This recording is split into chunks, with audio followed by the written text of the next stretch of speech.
broadcasting live from the Business Radio X studios in Houston, Texas. It's time for Houston Business Radio. Now, here's your host. Trisha Stetzel here, bringing you another episode of Houston Business Radio. It is my pleasure to bring this guest on the show today. She was introduced to me through a mutual contact, Barrett, and he must have known we're like soul sisters or something. You do such amazing work. So Amy Palmer with Soldiers Angels, welcome to the show. Thank you. Thank you for having me today. We're excited for the opportunity. I'm excited that you're here today to talk about Soldiers Angels. Before we get to that, though, Amy, can you tell us a little bit about you? Sure. So I grew up in a small town, big house, which is a lot of the reason I know people joined the military. I have 10 brothers and sisters and wanted to find a way to get through college and pay for college. So I joined the Air Force. I was injured during the Gulf War and had to have back surgery, so I was medically discharged but remained a military spouse and spent the next 20 years with a military spouse as well. It's great opportunities. One of the things I found as I was getting out of the military, when you're notified of a med board, you a lot of times don't have a lot of time to prepare. So I think when they notified me, it was about a 6-week time frame. I was going to be discharged. And, being a dual income family at the time, we were able to support it. But, the thought crossed my mind, if I was the primary breadwinner, what would I do right now? And so, it made me think about all of those people in those same situations and how do we help them? And so that's where I ended up working in the military and veteran nonprofit space and have been in it ever since, so about 21 years now. Fantastic. So, Amy, I hope you like dogs. For anybody who's watching the video, yes, I have one that I'm babysitting because she's got bad allergies right now. If you're only listening, you're missing the show. Thank you for sharing that, Amy. And I think you and we definitely have more in common as we continue to have conversations, because I too am a veteran and married to a veteran, mother of a veteran, daughter of a veteran. So I understand exactly where that gut comes from and wanting to serve. So let's dive into Soldiers Angels. Tell me more about the organization. Soldiers Angels is a national nonprofit. We provide aid, comfort, and resources to our service members and veterans and their families. Our organization was actually started by General Patton's family when one of the Pattons was deployed to Iraq during the initial invasion of Iraq. So Patty Patton was busy sending him care packages, and during the early days, they didn't hear from family members, and so she just kept sending and sending and sending. She was one of those mothers that we all screech about, who called the commander because she hadn't heard from him. And yeah, you know how that goes in the military. So I'm sure he was teased for the next 6 years after that. But she finally got a hold of his unit and his commander. And he said, "Oh, your son is the luckiest man in Iraq. He's been getting all these care packages, but he's been sharing them with others." And so she finally was able to talk to him. And he said, "Keep sending them. I'm sharing with friends." So Patty created a website where people could go on and adopt and support a deployed service member, which you can still do now. You can go there, see we have about 500 service members waiting for adoption that have just recently registered that are deployed in combat support, vicinities, so areas that had previously supported combat operations. And so they can register. So you can go and search by branch of service, gender, home state, and find a service member that you want to send care packages and cards and letters to during the course of their deployment. Over the first 10 years, we had over 180,000 volunteers come through and register and adopt service members. Since then, we've expanded. Deployments have drawn down. And we added some other things people could do by mail, because a lot of our volunteers are scattered all over the U.S. and even in foreign countries, and they're used to doing things by mail. So we added virtual baby showers, a holiday adopt a family program, a program for caregivers of post 9/11 wounded, ill, and injured called Women of Valor. So those are all opportunities that are still done completely by mail where people can volunteer. And then we also created opportunities in the local VAs and bases and Guard and Reserve centers where people can do local support as well. Wow, that you have taken an organization that was focused on one thing and really expanded the way you're serving our active duty military. Thank you for being so amazing and continuing the service through this organization. Um, where I heard you say something about the VAs, and I know that your organization has concentration in particular areas in Texas. We talk a little bit more about the service that you're giving back to the VA. Absolutely. And, when we start in a market, we try to grow those sites to be large enough where they can get all of the services that we offer. And so, for instance, in San Antonio, we offer our food distributions once a month. So drive-through food distributions. We're adding some food pantries in the area for veterans and active duty and guard reservists as well. We have transportation services where we do Uber, Lyft, Greyhound. If they're needing to get there and they can't afford to, we do, of course, bus first. But if they have a compromised immune system and they need Uber, Lyft, or if it's after hours, we use those services. We do VA cafeteria vouchers for veterans who can't afford to eat in the cafeteria and are there for appointments. We do box lunches for homeless and low income veterans for after hours that are non-perishable. We do patient visits, donuts and coffee, all sorts of great things. So in our full service facilities like San Antonio, Houston, we're actually growing to that level. We do luncheons and dinners, donuts and coffee at the VA, right in the atrium. We work at the Community Resource and Referral Center and help stock their pantry area where they feed homeless veterans lunch every day. So we're expanding Houston to grow that to those things, but there's a lot of opportunities. But even in areas like Corpus and other areas that may not have a full-fledged hospital, a lot of them do have VA clinics or even VA vet centers. And so we're able to provide support in those locations as well. So while it may not be a hospital, there's still opportunities for people to volunteer locally and serve veterans. Yeah, that's lovely. I know that monetary donations are always important to organizations. So, just assuming that that's important to your organization, yes, if someone wants to give, they certainly can. I'd really like to focus on volunteers and then roll into maybe board opportunities as well. So, as a volunteer, someone who wants to serve with Soldiers Angels, what can they do, or what is out there for them, and how do they find you? Yeah, that's a great point. And as you mentioned with donations, and that's assumed that all charities need those. The great thing about us is, especially like with our food programs, we can feed someone at a very low cost because of the way we source it and using resources. And so, like, we can feed a family for a week for about $15, where if somebody gave us in kind, it wouldn't have the same impact. So, of course, cash contributions are amazing. There are so many great volunteer opportunities. And as companies have come back from COVID, like the whole dynamic has shifted of what a company looks like. And, a lot of people work virtually and they may be scattered across the country now where they migrated, their kids lived in another city. Like my son lives in Dallas. And so, having the opportunity to go there and work virtually, I know people have kind of scattered and some are back in the office. So I've seen a lot of kind of mixed companies now, but we have a lot of opportunities for both. We have the local opportunities in the local areas, but then we also have a lot of the virtual ones where they do everything, by mail. They register on our website and create a volunteer profile, and then they can do any of those sorts of things. They can write a letter, they can bake for deployed. Like there's so many opportunities. So it's great for businesses that want to engage their employees, but it's hard because they're, some of them are here and some of them are scattered. Like we can do that in kind of a one-stop shop fashion, which is great for our companies.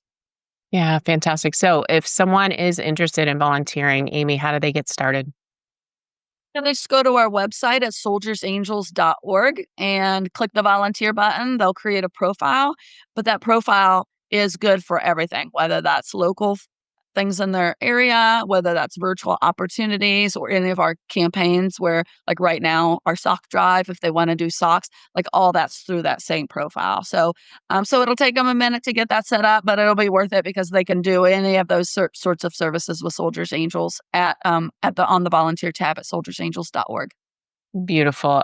So anybody who's listening and wants to get involved with Soldiers Angels, it's very simple. Go to the website soldiersangels.org and go to the volunteer tab, right?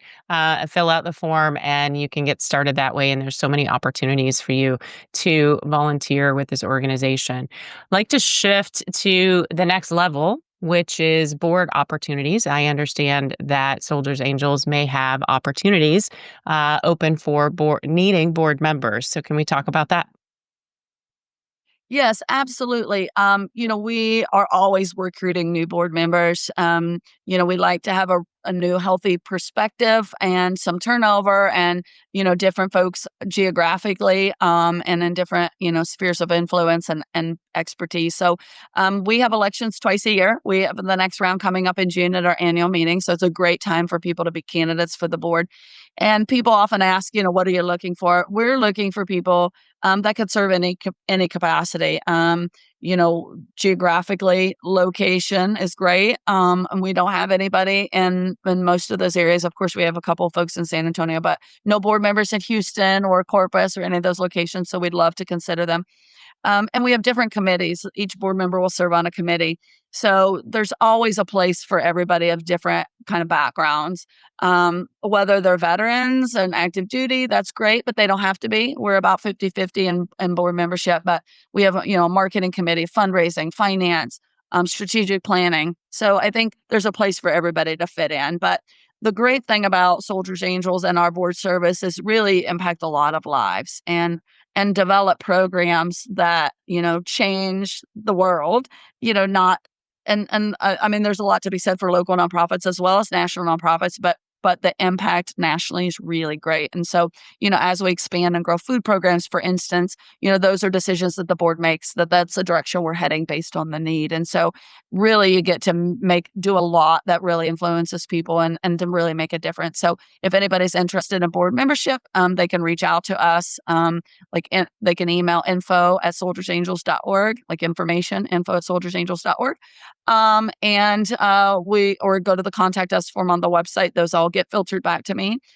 We have a committee who will vet the candidates in advance and have conversations with them and then present them to the board. But we have a great board, very active, love serving people, love serving veterans and active duty service members. So it's a great opportunity. We'd love to have some additional folks if anybody's interested and it's, on their hearts to do something like that.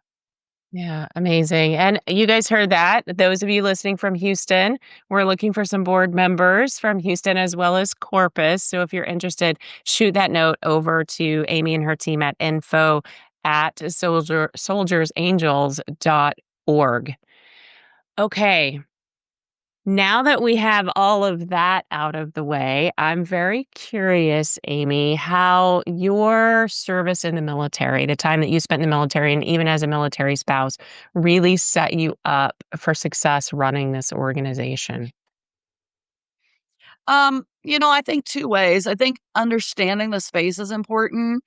And while not everybody that works here, has that connection, they all have a passion for doing it. But knowing how the system works is really good. And being there myself, going through the med board process, going through a VA disability claim and a VA disability appeal, and VA appointments and medical care and all that stuff is really great. Because it really has helped me understand the needs of people and also help them navigate the system. But it also helps me communicate with leaders in the military and VA world about the needs of this population and how we can continue to serve them. But I also think, it has to run like a business. And that's one of the changes that we made when the focus on the war efforts in the media and the public eye was on decline. How do we change the organization to be more professionalized? It started as people just with a passion for serving but without the skill to do all of the other components. And so it's for us it was really important to be able to do that. But you know it's amazing to be able to serve so many veterans and so many military families, but also run a business. And, it's hard when you have to make shifts and make changes and professionalize staff and bring on people with a skill set, a different skill set, but it is important to treat it like a business and have that business mentality. And even for board membership, we want people that don't always agree with me. We want people, and sometimes I'm like, oh, that board member, but that's good. That's what you're looking for. And, you need to treat it like a business. We have money. How best do we use this money to serve the most people and make the biggest difference? How do we not conflict with others and just, serve in our lane?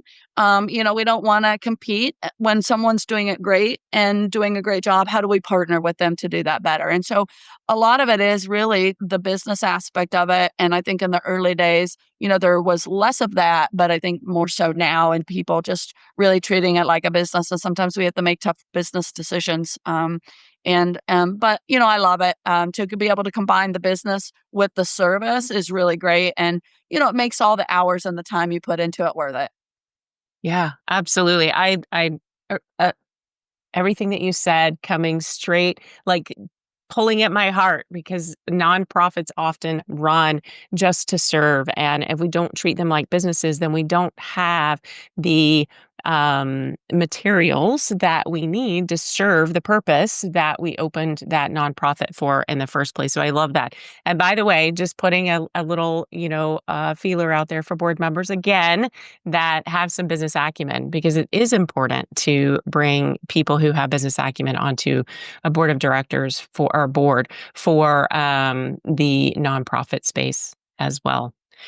All right. So, Amy, has there been a particular success story, recent or maybe in the past, of Soldiers Angels? Yeah, that's why I love it here. There's like it seems like one every day of something different and unique in a way we are changing someone's life. A couple of things. In one of our offices, we have a veteran intern that's been with us a long time who I was there when he first started, very shy, was like scared to death to go into a room where there were other people, not even presenting, just being in that space as a representative of Soldiers Angels. And we did the Daytona 500. We did a food distribution, a pop up with Kroger Racing Team and JFK Racing.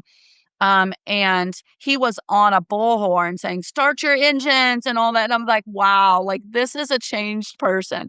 And he went from, a veteran that was like really down and out to just a changed human being. And so it was so crazy to be at that event and see him. And I'm like, wow, I can't believe how much you have changed and grown, and it was awesome to see. But at that same event, it was a pop-up distribution. We've never done one in Daytona before. We did one at the Daytona Beach VA clinic, which is actually a really new clinic, a beautiful clinic. And so we don't have relationships with these veterans like we do in a lot of the other markets where they know us by name. But we had a veteran come through that had a brain injury, and he recently had a brain bleed. And as a result of that, he was having migraines and flashbacks and nightmares.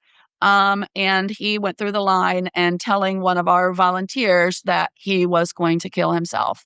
And we, of course, after getting him his food, we're like, okay, what can we do here? And she convinced him to go inside and get help. And so the VA came, we had VA staff there, of course, in their parking lot. They came and they took him, and they did what they needed to do to get him the care he needed. Which is great. Suicide prevention is not our number one focus, but everything we do, hopefully, is a factor in that. And we do ask those questions, when they apply for programs and food and, our transportation and those things. But, to see it actually played out in someone was really great because, we didn't just provide food for him. Hopefully, we changed the trajectory of his life in that one moment. And so those are the stories that make you want to continue to do what you do. Yeah, absolutely. And even though you're staying in your lane, as you mentioned earlier, and supporting these soldiers or these veterans in a particular way, you still have connections. And that's the beauty of your organization is all of the connections that you have. So, Amy, as we get to the back half of our conversation, what does 2025 look like for Soldiers Angels? What's your big goal this year? Great question, and we're very excited about it. Our goal is to grow our food programs by 50% over last year, which is a big goal. But we have increased the number of VA cafeteria vouchers we're distributing to VAs, the number of VAs eligible to receive those to issue to veterans. Box lunches are growing our food program. So, in addition to the sites that do monthly food distributions, we actually just added Cincinnati, Ohio. Last month was the first month we took over that food distribution in Cincinnati at the VA there. We're adding DC in June, which is awesome, and but we're adding pantries as well. So we're setting up some food pantries. We're adding a food pantry in Charlotte, North Carolina. We just added one in Detroit with the Detroit Pistons. That was funded by the Detroit Pistons, which is awesome.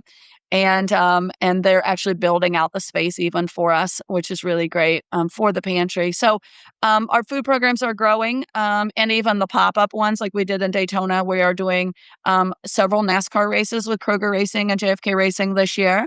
So we'll be doing the Fort Worth race there. We'll be doing a pop-up food distribution and another area. So it is a lofty goal to increase it by 50%, but we're well on our way with these various events. And food insecurity is such a huge issue, not just among veterans, but also active duty and Guard and reservists. And so being able to provide food is really a way that we can make a big difference. And not just food, like with a service member or this veteran that was suicidal. We also ask them, have you recently appealed your VA claim, or when was the last time you did it? Because a lot of the older veterans don't feel like they deserve it, and they see amputees and think they need it much worse than I do. But I always tell them, let the VA decide that. That's not your job to decide. You just do the paperwork and let them do it. And whether you use a service agency, whether you use a for-profit accredited, like we can help them figure out what's best for them based on their situation. But we definitely are always encouraging, especially the older veterans who may have not ever done that or may have not looked at it in 30 years to do that, because that one thing, if especially a veteran that's living on Social Security, that could double their income. And in a lot of cases will change the path of them needing food and other assistance. And really that's the ultimate goal. And so, but also finding them other resources that they need: mental health, a service dog, a vehicle. We can connect them to those agencies and those resources. In Houston, Combined Arms is one of our most amazing partners who has that network that helps them navigate those things. And so we can get them down the path of finding out like what's the root of the food insecurity needs.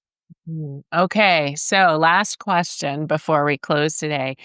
Those that are listening, how can they help you meet that goal of increasing that food distribution by 50%? Of course, as I mentioned up front, cash is important because we're able to feed them a lot more effectively and cost effectively than what someone could do if they sent us, canned foods and things.